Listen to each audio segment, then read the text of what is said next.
আসসালামু আলাইকুম ওরহমতুল্লাহি ওবরাকাতু। ইন্নাল হামদালিল্লাহ নাহমাদুহু ওয়া নাস্তাঈনুহু ওয়া নাস্তাগফিরুহু ওয়া নাউযু বিল্লাহি মিন শুরুরি আনফুসিনা ওয়া মিন সাইয়্যাতি আমালিনা। মান ইয়াহদিহিল্লাহু ফালা মুদিল্লা লাহু ওয়া মান ইউদ্লিল ফালা হাদিয়া লাহু।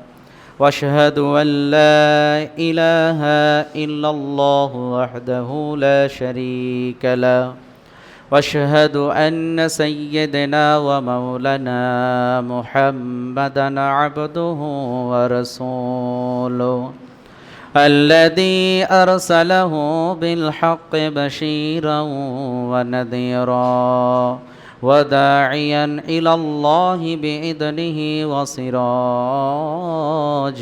منيرا. يا أيها الذين آمنوا اتقوا الله حق تقاته ولا تموتن إلا وأنتم مسلمون. يا أيها الناس اتقوا ربكم الذي خلقكم من نفس واحدة وخلق منها زوجها وبث منهما رجالا كثيرا ونساء واتقوا الله الذي تساءلون به والأرحام إن الله كان عليكم رقيبا. يا أيها الذين آمنوا اتقوا الله وقولوا قولا سديدا يصلح لكم أعمالكم ويغفر لكم ذنوبكم ومن يطع الله ورسوله فقد فاز فوزا عظيما. يا أيها الذين آمنوا قوا أنفسكم وأهليكم نارا وقودها الناس والحجارة. وقال النبي صلى الله عليه وسلم في الحديث المبارك: وعن أبي هريرة رضي الله عنه قال: قال رسول الله صلى الله عليه وسلم: إذا مات الإنسان انقطع عنه عمله إلا من ثلاث: إلا من صدقة جارية أو علم ينتفع به أو ولد صالح يدعو له. রাহ মুসলিম।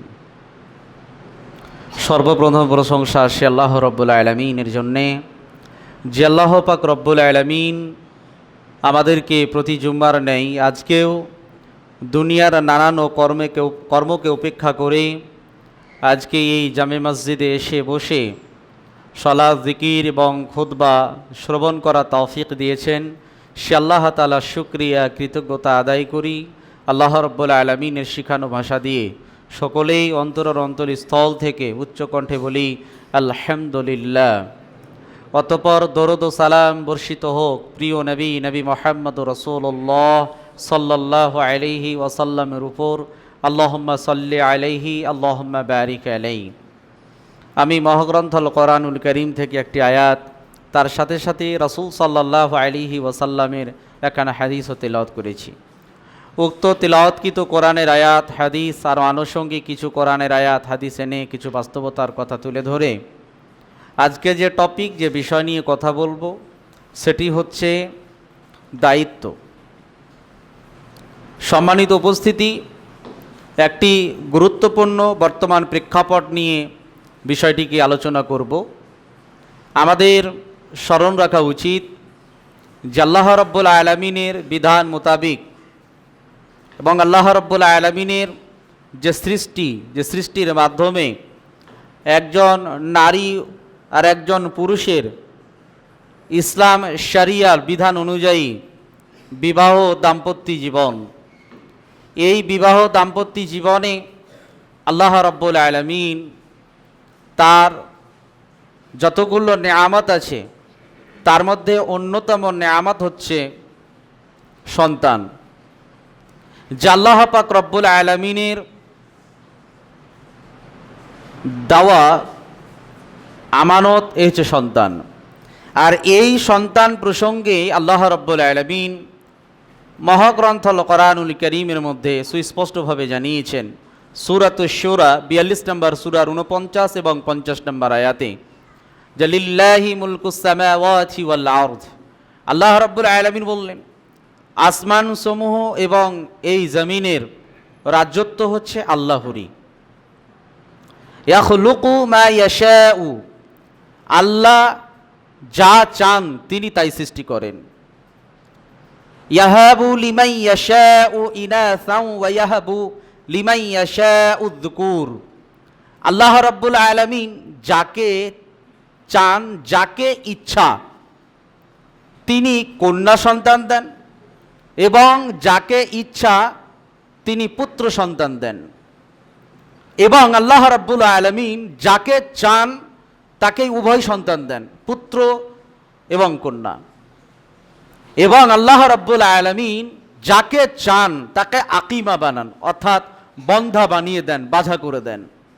সুতরাং এই আয়াতে সুস্পষ্টভাবে প্রমাণিত হয় যে আমরা আমাদের পরিবার, আমাদের সোসাইটি, সমাজের দিকে যদি লক্ষ্য করি, দেখব যে আল্লাহ রাব্বুল আলামিন কাউকে শুধু কন্যা সন্তান দিয়েছেন, আবার যাকে চেয়েছেন শুধু পুত্র সন্তান দিয়েছেন।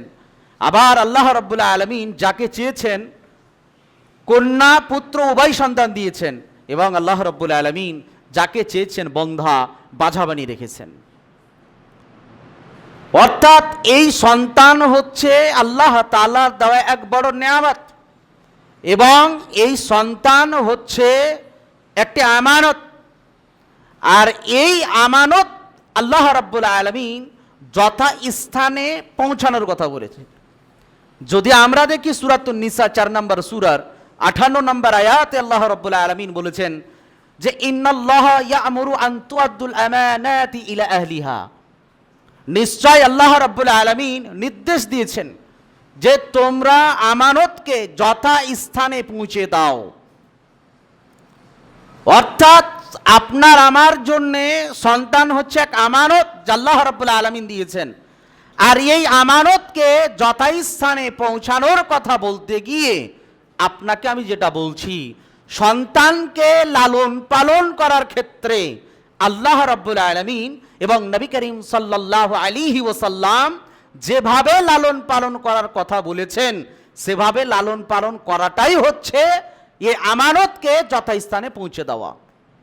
ভুলে যাবেন না, এই সন্তান আপনাকে আল্লাহ রাব্বুল আলামিন আমানত স্বরূপ দিয়েছেন। এই সন্তানকে নিজের মন মতো খামখেয়ালিভাবে, দায়িত্বহীনভাবে সন্তানকে লালন পালন করাটাই শেষ কথা নয়। কাল কিয়ামতের দিন প্রত্যেক অভিভাবককে, প্রত্যেক গার্জেনকে আল্লাহ রাব্বুল আলামিন তিনি জিজ্ঞেস করবেন যে মাযা আল্লামতাহু ওয়া মা আদাবতাহু, তুমি তোমার সন্তানকে কি শিক্ষা, কি শিষ্টাচার, কি আদব তুমি দিয়েছিলে, এ প্রসঙ্গে তুমি বলো। কাল কিয়ামতের দিন জিজ্ঞেস করবেন। এই আমানতকে যথাস্থানে পৌঁছানোর কথা আল্লাহ রাব্বুল আলামিন বলেছেন, এবং এই আমানতের খেয়ানত করতে আল্লাহ তাআলা তিনি নিষেধ করেছেন।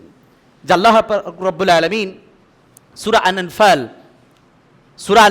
৮ নম্বর সূরার ২৭ নম্বর আয়াতে আল্লাহ রাব্বুল আলামিন তিনি বলেছেন, ইয়া আইয়ুহাল্লাযীনা আমানু লা তাখুনাল্লাহা ওয়ার রাসূল, ওহে তারা যারা ঈমান এনেছো, তোমরা আল্লাহ এবং রাসূল সাল্লাল্লাহু আলাইহি ওয়াসাল্লামের আমানতের খেয়ানত করো না। এবং বলেছেন ওয়ালা তাখুনু আমানাতিকুম, এবং তোমাদের পরস্পরের মধ্যে আমানতের খেয়ানত তোমরা করো না। ওয়া আনতুম তা'লামুন, জেনে বুঝে তোমরা পরস্পরের আপোষে আমানতের তোমরা খেয়ানত করো না। এখন আপনার জীবনে একটা জিজ্ঞাসা চিহ্ন দিলাম, যা আপনাকে আল্লাহ রাব্বুল আলামিন যে সন্তান দিয়েছেন, এই সন্তান লালন পালন করার ক্ষেত্রে আমানতকে যথাস্থানে বা সেই আমানতকে রাখতে পেরেছেন কিনা, আর এটাও জিজ্ঞাসা দিলাম যে আমানতের খেয়ানত আপনি করেছেন কিনা। আমরা আমাদের সোসাইটি সমাজের দিকে যদি লক্ষ্য করি তাহলে আমরা দেখতে পাবো সন্তানকে লালন পালন করার ক্ষেত্রে আমরা আমানতের খেয়ানত করেছি, অথচ আল্লাহ রাব্বুল আলামিন আপনার দায়িত্ব আপনার উপরেই চাপিয়ে দিয়েছেন। আপনি যদি দেখেন মহাগ্রন্থ কোরআনুল কারীম সূরা আল মাইদা 5 নম্বর সূরার 105 নম্বর আয়াতে আল্লাহ রাব্বুল আলামিন বলেছেন, ইয়া আইয়ুহাল্লাযীনা আমানু আলাইকুম ওয়া আনফুসাকুম, হে ঈমানদারগণ তোমাদের দায়িত্ব তোমাদের উপরে। সুতরাং আমাদের দায়িত্ব যদি আমাদের উপরেই থাকে তাহলে সন্তান আদির উপরে, ছেলে মেয়ের উপরে যে দায়িত্ব, এ দায়িত্ব আমাদেরকেই পালন করতে হবে। এখন আমানতের খেয়ানত করেছেন কিনা বিবেককে প্রশ্ন করেন। সন্তানকে লালন পালন করার ক্ষেত্রে আমানতের কি খেয়ানত, আমানতের কি খেয়ানত আমরা করেছি। আমরা আমাদের আশেপাশে বাড়ির, আমরা আমাদের সোসাইটি সমাজের দিকে যদি লক্ষ্য করি আমরা, তাহলে দেখতে পাবো যে আমাদের সন্তানেরা, অর্থাৎ অনেক ফ্যামিলি, অনেক পরিবার আছে যাদের বাবা মা, যাদের বাপ মা তাদের ছেলের দ্বারাই নির্যাতিত। তাদের সন্তানেরা সেই মা বাপকে যে ব্যবহার, যে আচরণ করা দরকার সেটা করে না। এমনও সন্তান, যে সন্তান বাবা মাকে দুবেলা দুমুঠো খেতে দেয় না।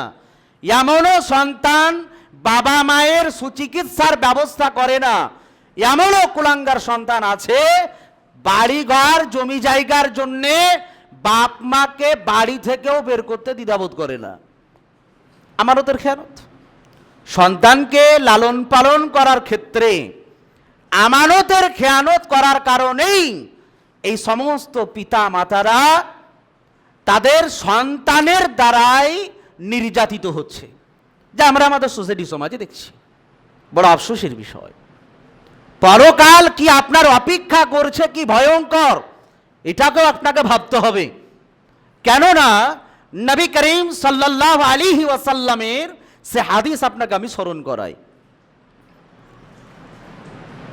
সন্তান যদি সুসন্তান, আদর্শবান সন্তান গড়ে তোলেন, আপনার জন্য কি কল্যাণকর ইহকাল এবং পরকাল। আর যদি সন্তান কুসন্তান হয়ে যায়, আদর্শহীন, চরিত্রহীন, আখলাকবান যদি না হয়, তাহলে এই সন্তান হাসরের ময়দানে কি ভয়ঙ্কর আপনার জন্য দাঁড়াবে, সে হাদিস আপনাকে আমি স্মরণ করাই। ওয়ান আবি হুরায়রা রাদিয়াল্লাহু আনহু قال قال রাসূল সাল্লাল্লাহু আলাইহি ওয়াসাল্লাম, বিখ্যাত সাহাবী, সহিহ মুসলিমের হাদিস। আবু হুরায়রা রাদিয়াল্লাহু তাআলা আনহু বর্ণিত, তিনি বলেন নবী করিম সাল্লাল্লাহু আলাইহি ওয়াসাল্লাম বলেছেন, ইদা মাতাল ইনসানু ইনকাতা আনহু আমালুহু, যখন কোনো মানুষ মারা যায়, আদম সন্তান যখন মারা যায়, তখন তাদের আমলের দরজাগুলো বন্ধ হয়ে যায়। ইল্লা মিন সালাস, তিনটি আমল ব্যতি রেখে। খুব গুরুত্ব দিয়ে শুনবেন। নবী সাল্লাল্লাহু আলাইহি সাল্লাম বললেন, মানুষ যখন মারা যায়, মারা যাওয়ার সঙ্গে সঙ্গে তার সমস্ত আমলের দরজা বন্ধ হয়ে যায়, ইল্লা মিন সালাস, তবে তিনটি আমল ব্যতি রেখে। এক নম্বরে নবী সাল্লাল্লাহু আলাইহি সাল্লাম বললেন যে ইল্লা মিন সাদাকাতিন জারিয়াতিন, এমন সাদাকা যেটা চলমান সাদাকা, জীবদ্দশায় কোনো ব্যক্তি যদি সাদাকা করে যায়, তাহলে এই সাদকা করার কারণেই কবরে থাকা অবস্থাতেও সওয়াব নেকি পাবে।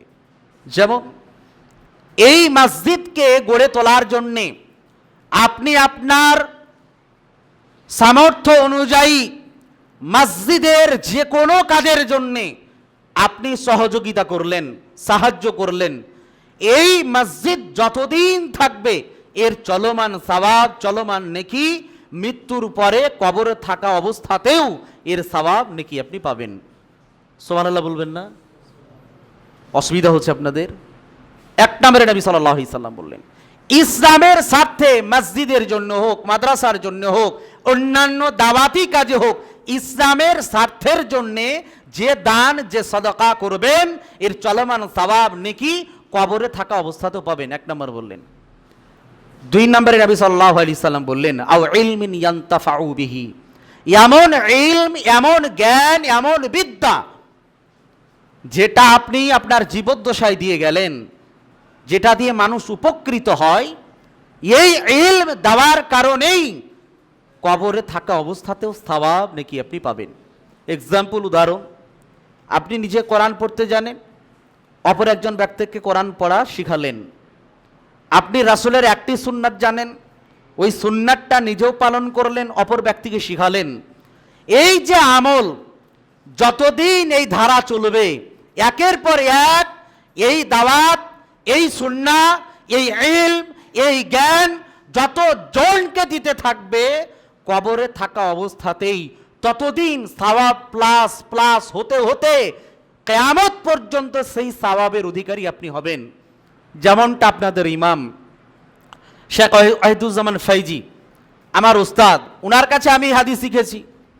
উনার কাছে হাদিস শিখে এবার আমি যতজনকে এই হাদিসের দাওয়াত, হাদিস যতজনকে শিক্ষা দিব, আমার কাছ থেকে তো সওয়াব পাবেন। আমি যতজনকে আমার জীবদ্দশায় যতজনকে এই ইলম, এই জ্ঞান যতজনকে দিতে থাকবো, এই যে ধারা চলবে কিয়ামত পর্যন্ত, এর সওয়াবের প্রত্যেকটি সওয়াবের অংশ আমার উস্তাদ তিনি পেতে থাকবেন। সুবহানাল্লাহ পড়বেন না? একইভাবে আপনিও যদি করেন, তাহলে এই সওয়াবের অধিকারী আপনি হবেন। 3 নম্বরে বললেন আওয়ালাদিন সালিহিন ইয়াদউ লাহু, এমন সুসন্তান, আদর্শবান সন্তান, নেক সালেহ সন্তান, যে সন্তান আপনার জন্যে দোয়া করবে। এই 3টি সওয়াব দরজা আপনার জন্য উন্মুক্ত আছে যদি আপনার জীবদ্দশায় করে যান। এবার নিজের বিবেককে প্রশ্ন করেন, 1 নম্বর সাদকায়ে জারিয়া জীবদ্দশায় করছেন কিনা? আপনার উপার্জিত টাকা পয়সা ইসলামের স্বার্থে খরচ হচ্ছে কিনা, বা আপনি দিচ্ছেন কিনা, এই সাদাকা করছেন কিনা, এই দান করছেন কিনা, এটা আপনার নিজের বিবেককে প্রশ্ন করলে এর উত্তর আপনার কাছে আছে। 2, আপনি উপকৃত ইলম জ্ঞান যদি দিয়ে যান, তাই উপকৃত ইলম জ্ঞান যতদিন চলবে ধারা, এর সওয়াব, এর নেকি আপনি পেতে থাকবেন। আর আদর্শ সন্তান যদি গড়ে তোলেন, তাহলে আপনার জন্য দোয়া করবে। এই জায়গায় আমরা কিন্তু ফেসে গেলাম। মানে আপনি সাদকা করেছেন কিনা আমি বাদ দিলাম, আপনি উপকৃত বিদ্যা ছড়িয়েছেন কিনা এটাও বাদ দিলাম, কিন্তু 3 নাম্বার আপনার জন্য বিপদ। আপনার সন্তান যদি নেক সালেহ হয়, আপনার জন্য দোয়া করবে, সন্তান ভালো কর্ম যা কিছু করবে, এর প্রত্যেকটি সওয়াবের অংশ আপনি পিতা হিসেবে পেতে থাকবেন। কিন্তু এর অপোজিট, উল্টোটা যদি হয়, আপনার সন্তান কুসন্তান হয়ে গেল, আদর্শহীন সন্তান, যে সন্তান নামাজ পড়ে না, শরীয়তের কোনো ধার ধারে না, এমন সন্তান যদি আপনি পৃথিবীতে ছেড়ে কবরে চলে যান, ভাবছেন যে আপনি কবরে গিয়ে পরিত্রাণ পেয়ে যাবেন? জি না। আপনার সন্তান জীবদ্দশায় যত ধরনের পাপ করবে, গুনাহ করবে, যা কিছু অপকর্ম করবে, এর প্রত্যেকটি অংশ পাপের ভাগ আপনি পিতা কবরে পেতে থাকবেন। নাউজুবিল্লাহ পড়বেন না? ভেবেছেন কখনো? বড় আফসোসের বিষয়, আদর্শ সন্তান তৈরি না করার ফল, না পৃথিবীতে কল্যাণ না পরকালে কল্যাণ। আদর্শহীন সন্তান গড়ে তুললে আপনার পরিবার, আপনার সোসাইটি, সমাজ, আপনার এলাকা কত যে ক্ষতির সম্মুখীন হচ্ছে, আপনাকে দৃষ্টান্ত দিই, তাহলে আপনি বুঝতে পারবেন। আপনি পিতা, আপনাকে আপনার সন্তান না সৎ আপনার সঙ্গে ব্যবহার করে, এটা শুধু আপনার ক্ষতি নয়, আপনার সন্তান জাতির জন্যে, এলাকার জন্যে কতটা ভয়ঙ্কর ডেঞ্জার আপনি দেখেন। আদর্শ সন্তান গড়ে তুলিনি বলেই আদর্শ একটা শিক্ষক হয়ে উঠেনি, আদর্শ সন্তান আপনি গড়ে তুলেননি বলে আদর্শ ডাক্তার গড়ে উঠেনি, আপনি আদর্শ সন্তান তৈরি করেননি বলে আদর্শ এমএলএ হয়নি, আপনার সন্তান আদর্শ গড়ে তুলেননি বলে আদর্শবান আপনার এমপি হয়নি, আপনার আদর্শ সন্তান গড়ে না তোলার কারণেই না আদর্শবান মুখ্যমন্ত্রী, না আদর্শবান আপনার প্রধানমন্ত্রী, কিছুই নাই। কি ক্ষতি আপনি দেখেন আপনার এলাকায়, আপনার এলাকাতে বা আমার এলাকাতেই ধরি, আমি জঙ্গিপুরেও ধরলাম, আমাদের মুসলিম বিধায়ক, নামে মুসলিম, যাদের নামের শেষে ইসলাম আছে, নামের শেষে হোসেন আছে, নামের শেষে রহমান আছে, নামের শেষে আরও কিছু টাইটেল আছে, যারা মুসলমান, এই সন্তানগুলো আদর্শ সন্তান না হওয়ার কারণেই কত বড় ক্ষতি। যাদেরকে আমরা পার্লামেন্টে পাঠালাম, ওই পার্লামেন্টে বসে বসে যখন আমাদের ইসলাম নিয়ে, কোরআন নিয়ে, ইসলামের বিধিবিধানকে নিয়ে যখন আঙুল তুলে বড় বড় কথা বলে, তখন আমাদের বিধায়ক যারা এলাকা থেকে পাশ করে যাদেরকে পাঠিয়েছি পার্লামেন্টে, ওই সমস্ত বিধায়কদেরকে দেখেন তো, যখন এক বিধায়ক উঠে ওই পার্লামেন্টের মতো জায়গায় বা সাংবাদিকের সামনে দাঁড়িয়ে ক্যামেরার সামনে বলল মাদ্রাসা হচ্ছে জঙ্গি তৈরি করার কারখানা, বলেছে কি বলেনি? জঙ্গি তৈরি করার কারখানা, যেখানে আতঙ্কবাদী তৈরি করা হয়, পার্লামেন্টের মতো জায়গায় যখন এই বাক্য ব্যবহার করা হয়, আপনার আমার এলাকা থেকে পাশ করা বিধায়ক যাদেরকে বলেছিলাম এরা খুবই ভালো, এরা আমাদের জন্য ভাবে, এলাকার জন্য ভাবে, ওই সমস্ত নেতাগুলোকে পার্লামেন্টে দেখলাম যখন এই বাক্য ব্যবহার করা হয়, তখন এরা পার্লামেন্টে বসে বসে সব জিকির করে। কি করে? জিকির করে, মুখ দিয়ে কোনো কথা বের হয় না। পার্লামেন্টের মতো জায়গায় তিনজন আলেম, যারা মাদ্রাসার পড়ুয়া আলেম, ওই তিনজন শুধু দেখলাম পার্লামেন্টের মতো জায়গায় দাঁড়িয়ে এর ঘোর বিরোধিতা করলো। তারা কে? মৌলভী মাওলানা। দেখলাম মালদা জেলার মথুয়াবাড়ির বিধায়ক হাফেজ কারি নজরুল ইসলাম, উনি একজন আলেম, হাফিজ কারি, আমাদের মতো একজন আলেম। ওই আলেম পার্লামেন্টের মতো জায়গায় দাঁড়িয়ে এর মাদ্রাসা কি, মাদ্রাসায় কি শিক্ষা দেওয়া হয়, এই কথা পার্লামেন্টের মতো জায়গায় দাঁড়িয়ে কথা যখন বলল, এটা আমরা শুনলাম, দেখিনি আমরা। আবার দেখলাম ওই পার্লামেন্টে 24 পরগনার হাড়ুয়ার বিধায়ক মুফতি আব্দুল কাইয়ুম সাহেবকে, উনিও একজন আলেম, অনেক মাদ্রাসার প্রতিষ্ঠাতা, উনিও দাঁড়িয়ে মাদ্রাসার শিক্ষা সম্পর্কে সিনাটাকে টান টান করে, গলাকে উঁচু করে নির্ভীকভাবে এর প্রতিবাদ উনি পার্লামেন্টে দাঁড়িয়ে করলেন না? উনিও একজন আলেম। আবার দেখলাম ভাঙড়ের বিধায়ক নওশাদ সিদ্দিকীকে, তাকেও পর্যন্ত দেখলাম মাদ্রাসা নিয়ে, ইসলাম নিয়ে যখন কোনো বিরোধী কথা বলে, তিনি পার্লামেন্টের মতো জায়গায় দাঁড়িয়ে কঠোরভাবে তিনি বিরোধিতা করেন। দেখলাম না? দেখলাম। আবারও দেখলাম আপনার মুর্শিদাবাদ জেলার লালগোলা থানার বিধায়ক ডাক্তার আব্দুল আজিজকে। উনি কে চিনেন? মুর্শিদাবাদ জেলার সবচাইতে বড় আলেম যত আছে তার মধ্যে উনার একজন পিতা, ওনার নাম কি?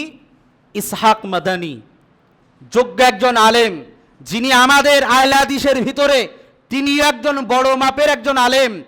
মাদিনা ইউনিভার্সিটিতে যে ফতোয়া বোর্ড, তার একজন সদস্য, উনি আমাদের ইউপি বানারস মাদ্রাসার তিনি একজন সদস্য। এমন একজন বড় মাপের আলেম, সেই বড় মাপের আলেমের সন্তান ডাক্তার আব্দুল আজিজ, তাকেও দেখলাম। আদর্শবান সন্তান, আপনাকে এক্সাম্পল দিচ্ছি এগুলো। এই আদর্শবান সন্তান তিনি নতুন নতুন পার্লামেন্টে গিয়েই উনি উনার এলাকার সমস্যার কথা পয়েন্ট টু পয়েন্ট, 8 মিনিট 6 সেকেন্ডের বক্তব্য পার্লামেন্টে, পয়েন্ট টু পয়েন্ট এলাকার সমস্ত সমস্যার কথা তিনি তুলে ধরলেন, যাতে উনার এলাকার মানুষের সমস্যার সমাধান হয়। আপনি বলছেন এই কথা আমি বলছি কেন? এ কথা আপনাকে বলছি এই কারণেই, সন্তান আদর্শ যদি হয়, এ সন্তান যদি সুসন্তান হয়, সমস্ত জায়গায় নির্ভীকভাবে নিজের কোনো কিছু তাকিয়ে দেখবে না, নিজের কি হবে এটা দেখবে না, দেখবে জাতির কি হয়, জনগণের কি হয়, এলাকার কি হয়, আমানতের খেয়ানত যেন আমার দ্বারাই না হয়। এ চিন্তা চেতনা মন মানসিকতা নিয়ে তারা জীবন যাপন করে আগে বেড়ে যায়। এ দৃষ্টান্ত আমরা দেখি।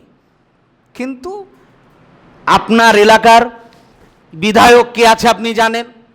বিগত দিনে দেখলাম .com-এর সরকার, যারা চলে গেল, যাদের কবর অস্তিত্ব চলে গেল, যারা ওই অস্তিত্বের কথা বলে এদেরকে ডিম থেরাপি দেয়, আমানতের খিয়ানত, জাতিকে কত ধ্বংস করেছে। এই সমস্ত রাজনৈতিক দলের নেতারা, যারা আমার এলাকার যারা মেম্বার, যারা প্রধান, যারা হয়েছে আপনার চেয়ারম্যান, যারা হয়েছে এমএলএ, যারা হয়েছে এমপি, এই সমস্ত কুলাঙ্গাদের কারণে মুসলমান জাতিকে যেমন নদীতে মধ্য জায়গায় যেমন মাঝি যেমন নৌকাকে ছেড়ে দিলে ওই সমস্ত নৌকার যাত্রীরা ভাসমান থাকে, এদের কোনো অস্তিত্ব থাকে না, যেদিকে ঢেউ যায় সেদিকে তারা চলে যায়, এরা নিজের পাওয়ার ক্ষমতা লাগাতে পারে না। বর্তমান অবস্থাতে মুসলমান জাতিকে ভাসমান অবস্থায় রেখে দিয়েছে। এরা নিজের স্বার্থের রাজনীতি করতে গিয়ে নিজের পেট পকেট, নিজের ব্যবসা বাণিজ্য সব কিছুকে সামাল দিতে গিয়ে জাতিকে আজকে এমন এক কাঠগড়ায় দাঁড় করিয়ে দিয়েছে, না মুসলমান বেঁচে থাকার নিশ্চয়তা আছে, না ব্যবসার নিশ্চয়তা আছে, না নামাজ নিয়ে নিশ্চয়তা আছে, না মাদ্রাসা নিয়ে নিশ্চয়তা আছে, না মসজিদ নিয়ে নিশ্চয়তা আছে। জাতিকে এমন এক জায়গায় দাঁড় করিয়ে দিয়েছে। কাকে দোষী করবেন আপনি? কাকে করবেন? মসজিদের ইমামকে। যে মসজিদের ইমাম যখন হক সত্য কথা বলে, মসজিদের ইমামকে আপনার 1.5 পয়সার পাওয়ার ক্ষমতা মেম্বার থেকে নেমে গেলেই ইমামকে চেঞ্জ করে দাও যখন সত্য কথা বলে, কি করবেন? কবরে যাবেন না? পারেন না। ওই সমস্ত কুলাঙ্গার নেতাকে যারা আপনার জাতির ক্ষতি করেছে, এরা বড় বড় লেকচার দিয়েছিল ভোটের পূর্বে, তোমাদের জন্য এটা করব ওটা করব, সমস্ত আমানতের দায়িত্ব নিয়ে প্রত্যেকটা আমানতের খেয়ানত জাতিকে এমন কাঠগড়ায় দাঁড় করিয়ে দিয়েছে। এরা পারে না। মুসলমান জাতির যখন পর্দা নিয়ে কথা বলে, 3 তালাক বিধান নিয়ে যখন কথা বলে, এমন কালো আইন পাস করে, যে আইন পাস করার কথা বললে পার্লামেন্ট ছেড়ে গিয়ে পার্লামেন্টের দরজা দিয়ে বেরিয়ে যায় সমস্ত বিধায়করা।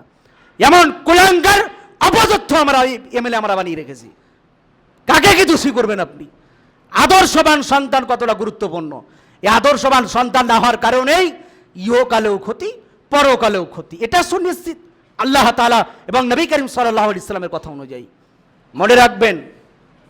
মনে রাখবেন যাদের সন্তান বড় হয়ে গেছে, আপনার দায়িত্ব এখনো পর্যন্ত খলাস নাই। আপনি জীবিত আছেন, মৃত্যুর আগে মুহূর্ত পর্যন্ত প্রত্যেকটি ছেলেমেয়ের হিসাব নিকাশ আপনি পিতা আপনাকে দিতে হবে।